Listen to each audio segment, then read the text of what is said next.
কোনো মানুষ যখন এক লাফে বড়লোক হয়ে যায় তখন তার চোখে আগুনের মতো জ্বলজ্বল করে লোভ লালসা।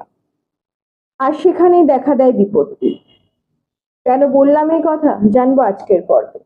নমস্কার, দ্য স্টোরি অফ স্পিরিট পক্ষ থেকে আরো একটি নতুন ভিডিও। কেমন আছেন সবাই? আশা করি সবাই ভালো আছেন। শুরু করা যাক আজকের গল্প।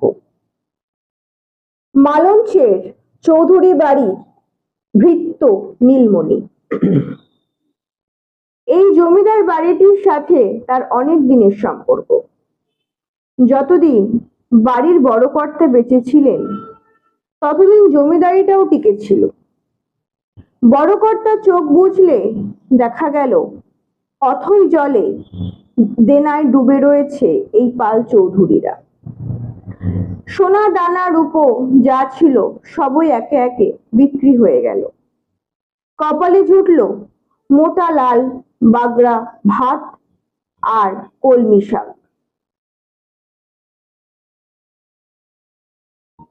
জমিদারির বেশভূষার পরিবর্তে পরনে উঠল ৮ হাত ধুতি। তখন কিভাবেই যে দিন কাটছিল জমিদার বাড়ির মেজকর্তার, তা নীলমণির থেকে কেউ বেশি জানে না। তবে এই সবকিছুই বছর ৩ আগের কথা। সেবার যখন যুদ্ধ বাঁধল, চারিদিকে হাহাকার, তখনই কোনো দৈববশে হাওয়া বদল হলো জমিদার বাড়ির। শেষ ২ বছরে আবার মাথাচাড়া দিয়ে উঠল পাল চৌধুরীরা। মেজকর্তা এবার চলে এলেন কলকাতায়। সেখানে লোহার ব্যবসা করে এমন ফুলে ফেঁপে উঠলেন যে নীলমণির যেন বিশ্বাস হয় না। এবারের জন্মাষ্টমী পুজোতে ২০টা গ্রামকে নিমন্ত্রণ করে খাওয়াবেন পাল চৌধুরী বাড়ির মেজকর্তা। অন্যদিকে নীলমণি ছোটখাটো মহাজনী কারবার করত। মানুষ যখন খিদের তাড়নায় নামমাত্র মূল্যে নিজেদের ধানের জমি বিক্রি করে দিল, আর সেই সব জমি কিনল নীলমণি। যে নীলমণির ২০ বিঘে জমি ছিল সম্বল, এখন তারই জমির পরিমাণ হয়ে দাঁড়ালো ১০০ বিঘে। নীলমণির যতদূর চোখ যায় সে শুধু নিজের জমি, নিজের শস্য, নিজের শব্দটার উপর একটা আলাদা জোর পায়।